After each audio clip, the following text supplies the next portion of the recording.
Oi gente, meu nome é Mariana e hoje vim contar pra vocês a minha experiência de leitura de O Pior Padrinho da Noiva, da Mia Souza. O Pior Padrinho da Noiva, da Mia Souza, foi lançado pela editora Arlequim em 2022, com tradução da Carolina Candido. Mia Souza escreve romances contemporâneos engraçados, sedutores e moderadamente picantes, que celebram a multiculturalidade do mundo.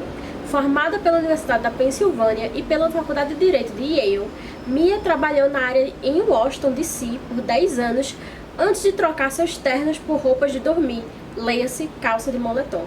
Nascida e criada em East Harlem, Nova York, ela agora mora em Maryland com os namorados da faculdade, as duas filhas viciadas em livros e um cachorro que manda em todos eles. Além disso, a Mia Souza é descendente de brasileiros. Acho que a mãe dela é brasileira. Nesse livro, a gente vai conhecer a Carolina Santos, ou a Lina, que é uma organizadora de casamentos. No começo desse livro, ela está prestes a se casar. Ela mesma, ela organizou todo o casamento dela e agora ela vai se casar. Exceto que o futuro noivo dela vira ex-noivo, porque ele decide acabar com tudo. Ela não é deixada exatamente no altar, mas muito próximo disso, porque ela nem chega a ir para o altar. Antes da cerimônia, ele resolve acabar com o compromisso deles. Essa história a gente conhece no prólogo e depois, nos primeiros capítulos, a gente vai ver a Lina anos depois. Na verdade, não é o noivo dela que decide terminar com tudo. Ele manda o irmão dele, que é o padrinho, falar com ela e dizer que está tudo terminado. Essa é a situação da Lina que a gente conhece no prólogo do livro, e nos primeiros capítulos a gente já está alguns anos depois com ela mais ou menos totalmente recuperada. Ela já não pensa mais em Andrew, que foi o seu ex-noivo, muito menos em Max, que é o padrinho, que foi o padrinho irmão do Andrew.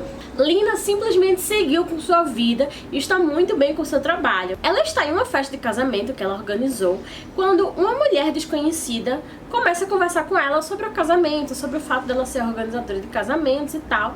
E ela acaba fazendo uma proposta para a Lina, essa mulher desconhecida, né? Para que ela vá se encontrar com ela em um hotel para conversar sobre uma proposta de trabalho. Essa mulher desconhecida é Rebecca Cartwright, que é a nova CEO do grupo de hotéis Cartwright. Ela quer uma pessoa para ser tipo uma coordenadora de casamentos do grupo todo de hotéis. E ela acha que Lina tem tudo para ser essa pessoa para o trabalho. Só que a Rebecca também já tem outra pessoa em mente, ela talvez tenha encontrado. Então ela decide fazer uma disputa entre organizadores de casamento com uma equipe de marketing junto para ajudá-los. Então ela vai falar com Lina para disputar, né, essa vaga. E Lina, obviamente, aceita, não só porque é um ótimo trabalho, que paga super bem e é super renomada, né, a rede de hotéis Cartwright, mas também porque ela tá precisando muito, porque ela está precisando de dinheiro. O consultório não, né, o escritório dela era nos fundos de uma loja, que a loja está fechando, então ela precisa encontrar outro lugar e os aluguéis estão todos altíssimos, então ela realmente precisa de um emprego melhor, um emprego fixo. O único problema é a empresa de marketing que trabalha com o grupo de hotéis Cartwright é a empresa de marketing da família do Andrew e do Max, ou seja, do ex-noivo e do ex-padrinho do noivo, da Lina. E a Lina, sem saber disso de antemão, né, quando ela aceita a disputa, né, ela vai ter que trabalhar com um deles. E ela resolve que é melhor trabalhar com o Max, com o padrinho, do que trabalhar diretamente com o noivo dela, o ex-noivo dela, né? Então, basicamente, esse é o resumo da história de O Pior Padrinho da Noiva. Nós temos uma mulher empreendedora trabalhando na área de organização de casamentos, né, e tentando ter um trabalho incrível numa rede de hotéis.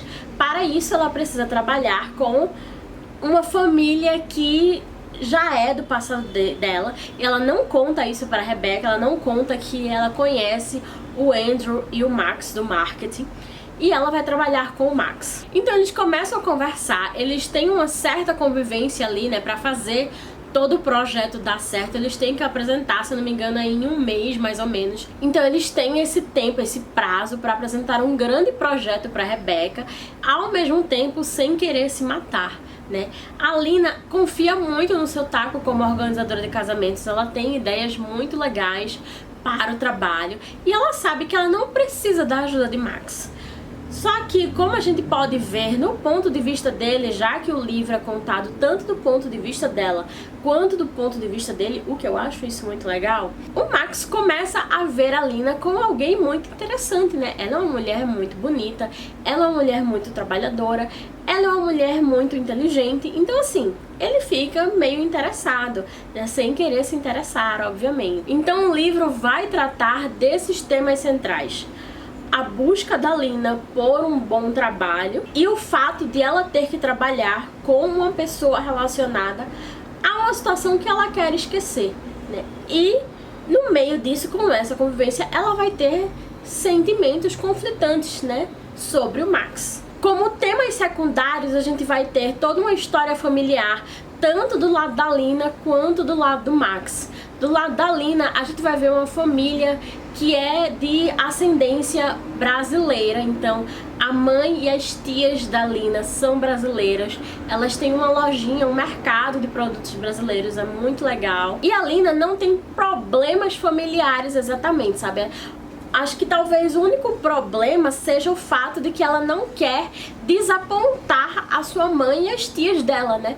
Porque elas batalharam muito pra estarem ali e a Lina se sente meio que, não pressionada exatamente, mas ela quer dar o melhor de si. E quando ela acaba tendo que se mudar de escritório porque a loja fechou e ela não consegue pagar por um escritório maior, ela começa a se desesperar um pouco, justamente porque se ela perder aquilo, ela perde o lugar físico dela, né? Então ela meio que vai ser uma decepção para a família e ela não aceita isso. Então ela precisa muito do trabalho no Cartwright. Já do lado do Max, a gente tem problemas familiares realmente, mas não muito aprofundados, porque o problema dele é realmente apenas com o Andrew e um pouco com a mãe dele também, mas mais com o Andrew. Por quê?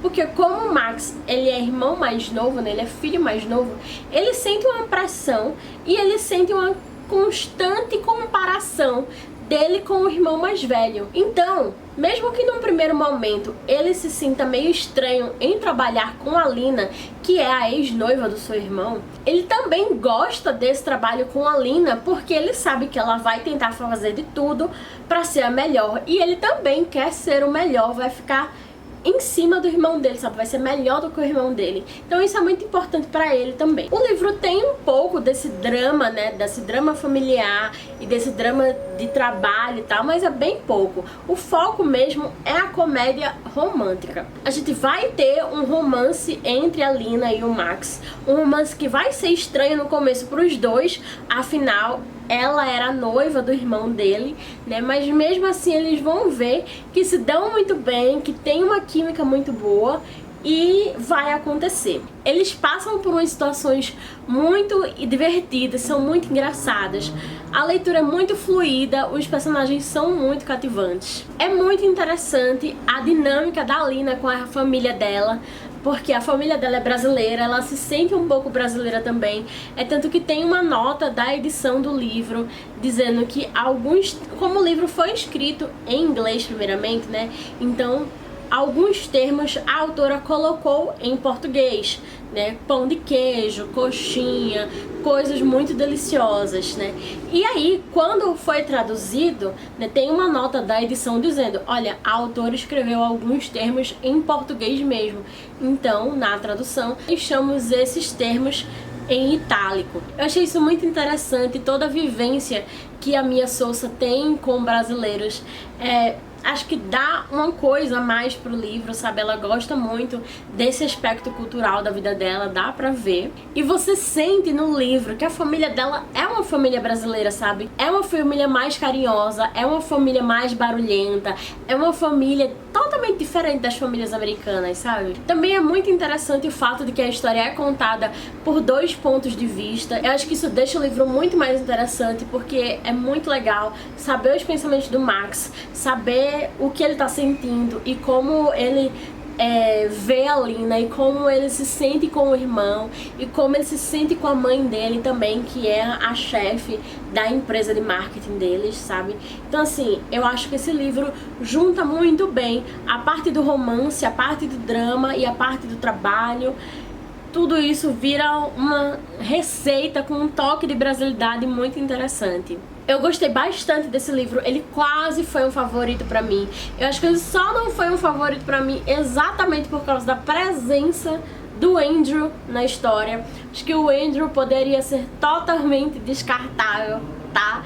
Ele é um personagem odioso e ele aparece muito pouco, mas o tanto que ele aparece, mesmo sendo pouco, é horrível. Então assim, não gostei do Andrew, o que acho que é bom, né, pro conceito do livro, mas assim, eu acho que isso me pegou um pouco nas partes em que ele aparece querendo acabar com tudo, querendo destruir tudo, enfim. Então esse livro foi quase um favorito pra mim, eu gostei bastante.